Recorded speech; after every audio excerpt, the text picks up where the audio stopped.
Good morning everyone. Today we are going to see dissolution realization account. அதாவது chapter 7ல் டிசல்யூஷனில் realisation அக்கௌண்ட்டை நம்ம எப்படி prepare பண்ணுறது அப்படின்றத பார்க்க போகிறோம். டிஎஸ் கிரீவல் புக்கில் சம் நம்பர் 19 பேஜ் நம்பர் 7.60 எடுத்திருக்கேன். CDE or partners sharing the profits and losses in the ratio of 3:1:1. அவங்களோட பேலன்ஸ் ஷீட்டு கொடுத்துருக்காங்க. CDE 3 பேரோடைய கேபிட்டல் அக்கௌண்ட், சியோட loan, sundry creditors 1 lakh, bills payable 2 lakh, machinery 3,20,000, investments 3 lakh, stock 2 lakh, debtors 10,000, cash at bank 2 lakh. அடுத்து கொஞ்சம் அட்ஜஸ்ட்மெண்ட்ஸ் கொடுத்துருக்காங்க.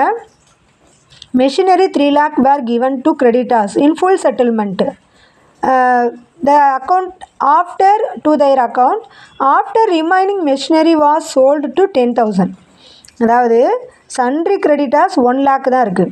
இந்த 1 lakh பே பண்ணுறதுக்கு 3 lakh மெஷினரியை கொடுத்து செட்டில் பண்ணியிருக்காங்க. அப்போ நமக்கு அதுக்கு அந்த டிரான்சாக்ஷனை நம்ம இங்கே ரியலைசேஷன் அக்கௌண்ட்டில் எடுத்துக்கக்கூடாது.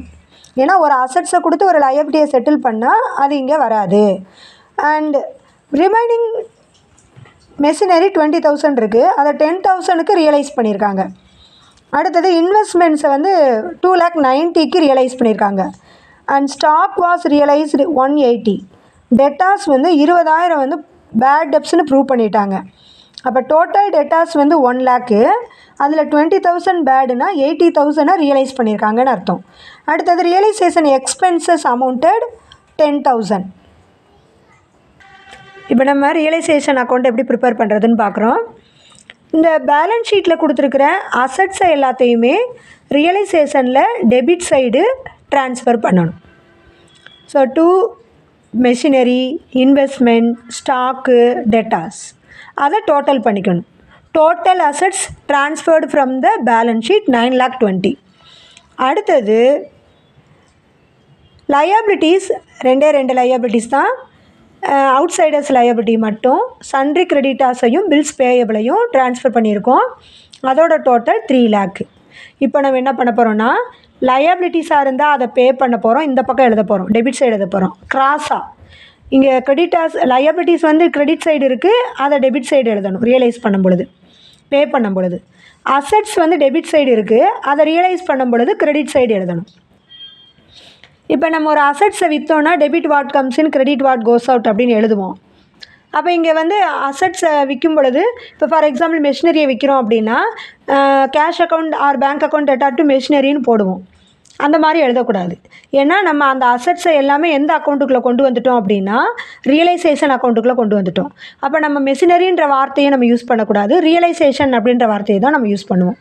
ஸோ அந்த ஜேர்னல் என்ட்ரி படி அசட்ஸை ரியலைஸ் பண்ணால் கிரெடிட் சைடும், லயபிலிட்டிஸை ரியலைஸ் பண்ணால் பே பண்ணால் டெபிட் சைடும் எழுதணும். அதாவது அசட்ஸ் ரியலைஸ் பண்ணால் என்ட்ரி என்னென்னா bank account debtor to realisation, liabilities pay பண்ணால் என்ன என்ட்ரி வரும் அப்படின்னா realisation account debtor to bank. அதனால தான் லயபிலிட்டிஸை டெபிட் சைடு பே பண்ணுறதை எழுதுகிறோம், அசட்ஸ் கிரெடிட் சைடு அதை ரியலைஸ் பண்ணதை எழுதுகிறோம். ஸோ இதில் கிரெடிட்டாஸுக்கு 1 லட்சம் கிரெடிட்டாஸை பே பண்ணுறதுக்கு 3 லட்ச ரூபா மதிப்புள்ள மெஷினரியை கொடுத்துட்டாங்க. அதை நம்ம இங்கே எழுதக்கூடாது. மிச்சம் 20,000 இருக்கிற அந்த மெஷினரியை ரியலைஸ் பண்ணது 10,000 தான். So to bank within bracket இங்கே to bank within bracket machinery 10,000. அடுத்தது இன்வெஸ்ட்மெண்ட்டு 290, ஸ்டாக்கு 180, டெட்டாஸ் 80. இதுதான் அசட்ஸோட ரியலைசேஷன். அடுத்தது லயபிலிட்டிஸ் பே பண்ணது, பில்ஸ் பேயபிள் அதை பற்றி எந்த இன்ஃபர்மேஷனும் கொடுக்கல. அதனால் நம்ம என்ன பண்ணுறோம், புக் வேல்யூவே எடுத்துக்கிறோம். புக் வேல்யூ 2 lakh, அதை அப்படியே நம்ம இங்கே எழுதிடணும். அடுத்தது எக்ஸ்பென்சஸ் பெய்டு 10,000. ஸோ இதுதான் டெபிட் சைடு ஐட்டம்ஸ், இது கிரெடிட் சைடு ஐட்டம். இப்போ நம்ம இதை டோட்டல் பண்ணுறோம். டெபிட் சைடு டோட்டல் 11,30,000 இருக்குது, கிரெடிட் சைடு டோட்டல் 8,60,000 இருக்குது. ஸோ 2ஐயும் மைனஸ் பண்ணோன்னா டெபிட் சைடு கிரெடிட் சைடை மைனஸ் பண்ணுறோம். இப்போ டெபிட் சைடு டோட்டல் அதிகமாகவும் கிரெடிட் சைடு டோட்டல் கம்மியாகவும் இருந்தால் நமக்கு லாஸ்.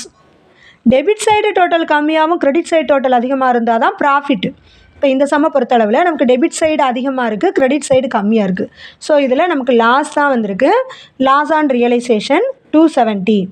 அதை பார்ட்னரோடைய ப்ராஃபிட் ஷேரிங் ரேஷியோ வந்து 3:1:1 அந்த ரேஷியோவில் நம்ம டிவைட் பண்ணுறோம். ஸோ C 162, D 54, E 54 இதுதான் ரியலைசேஷன் அக்கௌண்ட்.